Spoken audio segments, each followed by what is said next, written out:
Hello and gentlemen, boys and girls, welcome back to my YouTube channel. Don't forget to hit like and subscribe and hit that little notification bell so you don't miss any of these videos. Anyway, we are going to be looking at 3 Cobi sets today.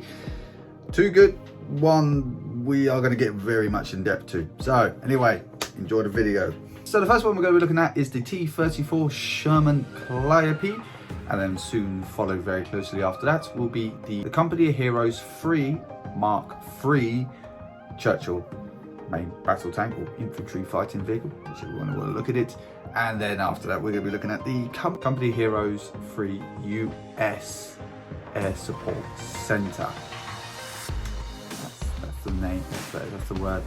But anyway, first of all, let's actually have a look at the Sherman Calliope first of all and see if she is any good. So first, she is set in the 1/28 scale, so she is the bigger version out of the ones that Cobi do. So she is quite a sizable thing. Let's get down to the bits that people are more interested in. What is the build like? And to say good and awful at the same time. This is going to be my opinion only, but this whole section, as Cobi do tanks really well, and they've captured, you know, the look of a Sherman tank absolutely phenomenally. But these nice little rocket pods on top here, to say fingers do start getting hurt quite badly, because there's quite a lot of, as we all know with Cobi stuff, they got quite good at holding bricks together, shall we say. So these, I found anyway with this particular one, to be pretty tight on putting all together. But nevertheless, aside from that, I mean, you could just not build that bit and just have a Sherman. You could have that. But anyway, looking over all the details, you know, you've got some lovely intricate details coming around here, some sandbags, 2 places for a driver, and even up top there, not that you can fit it in there with this on top of it, but you can, there is enough room in there for another driver down there. And I've just left them in there for example, and as you can see, there is enough space for them underneath that. Look at that. Everything you're also going to see on there are prints, so prints here, prints there, little print down the side here, and even the engine bay here. Let's start with the engine bay while we're back here. So you've got 2 ways of accessing this, so you can open it up like this, which is a little bit awkward, but you can open it up there to look at the V8. Or you could just, just grab hold of this whole rear end here. The pickaxe has just got a little bit stuck there. Just move that out of the way, and this should just lift off like that. There you go. Bang on. Look at that. You can have a look right in there, and some basic details in there, as always. You know, it's nothing to be frowned upon anyway. You know, it's got some detail in there. There you go, you just pump that back on like that. Like I said, it just gets a little bit stuck on there. It's just held down by one. Oh, something's actually got stuck in there, so the engine's not closing properly. Anyway, so yes, you get plenty of extra spare track as well. So you get a little bit down here, a little bit down the front here. You know, and obviously this does the full 360-degree rotations as you would expect it to. Just close that hatch down. And also, if you move the turret down, the rockets go down. You move it up. That's about the angle that you get on that, but to be fair, that is pretty much the angle of what they actually had in real life anyway. So, and that's just quite literally just clicked on up there with this rod just going down there, clicking on top of the turret as in real life as well. So wherever the turret pointed, these rockets would fire, and then they would just blast off out. Anyone play Company Heroes 2 would understand how effective this thing was, and therefore understand as well they were very effective in real life as well. So, but anyway, having a look round to the back of it here, got some nice little detail around the back here, a little bit of armour here, some fuel cans, and also you get some extra little bits and bobs along the back here that you can just click on there, or just leave off if you want to. It's entirely up to you. Now obviously with Shermans and with this one as well, if you've got plenty of 1/28 scale, you could just take the turret off and pop on the next one if you really wanted to. Yeah, it's like all Cobi vehicles as well, you know.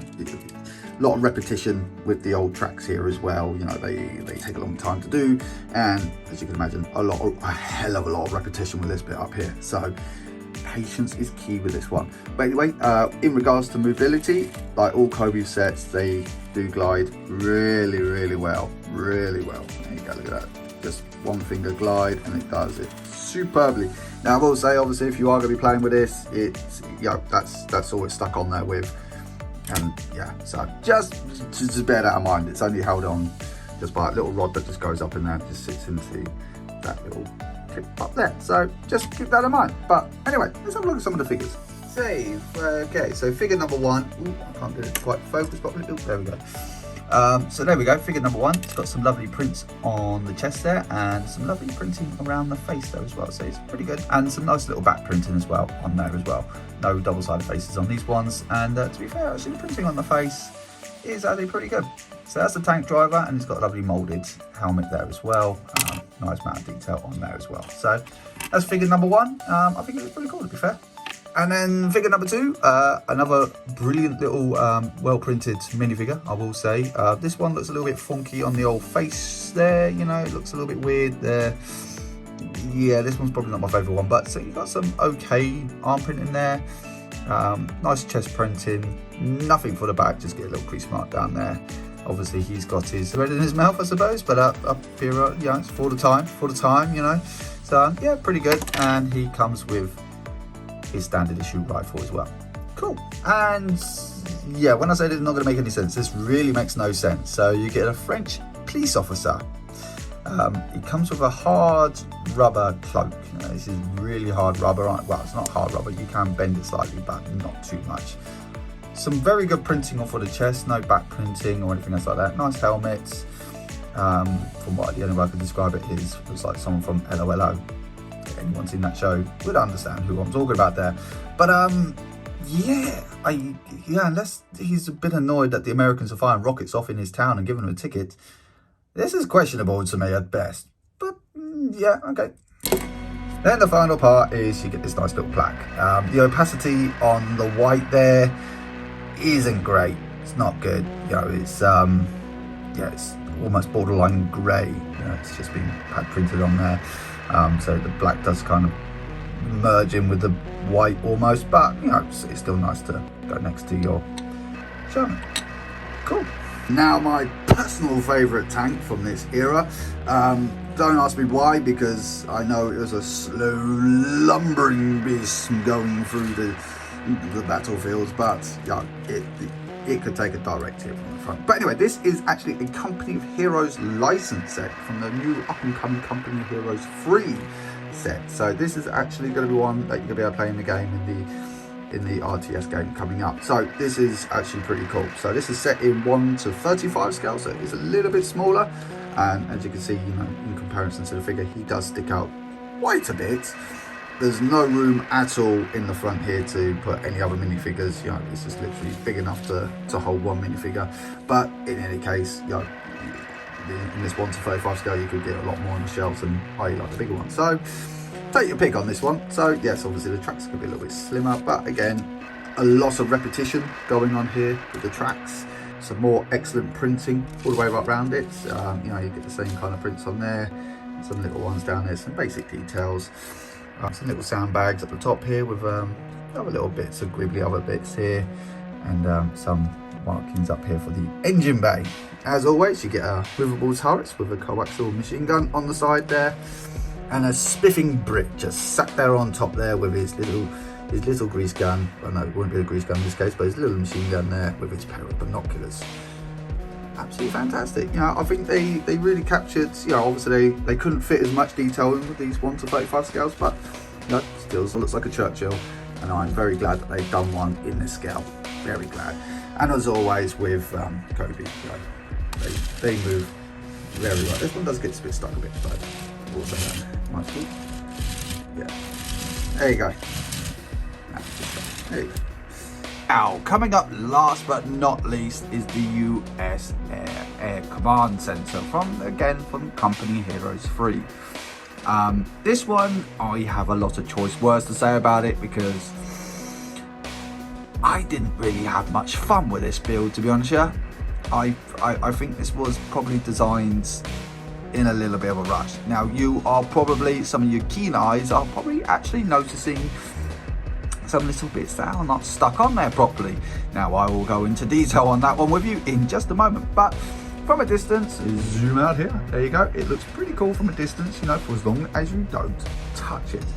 But now we will zoom in, and as we can tell, these are just held in by just stacking one by ones on top of each other.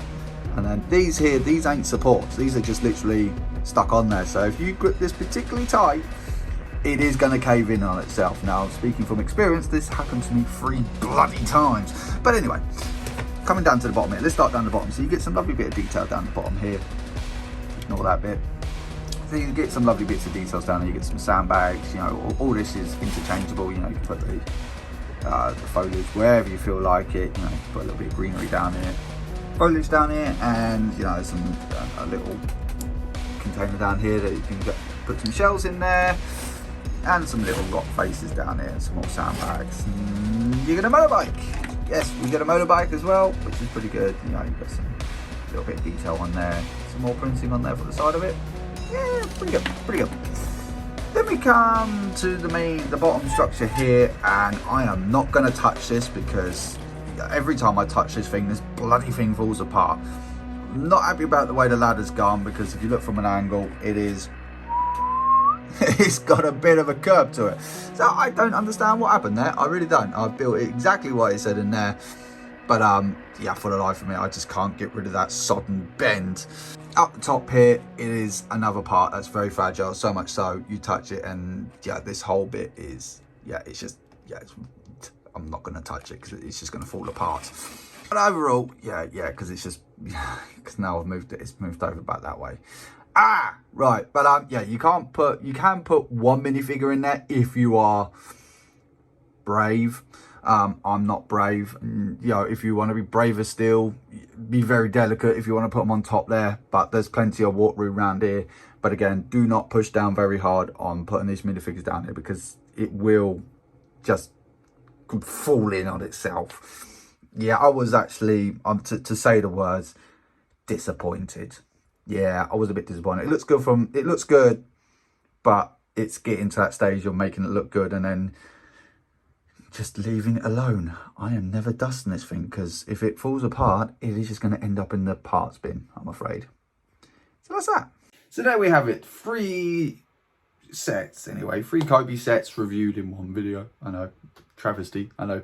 But me personally, 2 of those sets are definitely well worth buying. So you could buy the Sherman Calliope here in the UK for £69.99 and the Mark III Churchill for £47.99. I would definitely say if you've got the patience and the skills to do the Calliope, absolutely go for it. If you just got the patience to do the tracks for the Churchill tank, absolutely go for it. But the US air builds for £47.99 here in the UK, so that's £47 or £48. Yeah, no, I'm sorry, but that is, for me, one of the first fails that I've actually had from Cobi so far. Wasn't very impressed with that. The build quality on it wasn't great, but other than it just looking good from a distance, I'm sure it's good for that. But other than that, it's just getting to that point, it drives me nuts. But anyway, let me know if you built these sets. Let me know, do you agree with me? Do you disagree with me on those reviews? Let me know in the comment sections below, and I will speak to each and every last one of you in those comment sections below. Let me know as well what other set you want me to review, and I will do my damnedest to make it come true, because I want to get you guys more involved. So if you want me to review another Lego set or another Cobi set, wrong way round, then feel free, let me know, and I will try to make it come true for you. Anyway, thank you very much. Each and every last one of you guys are absolutely spiffy.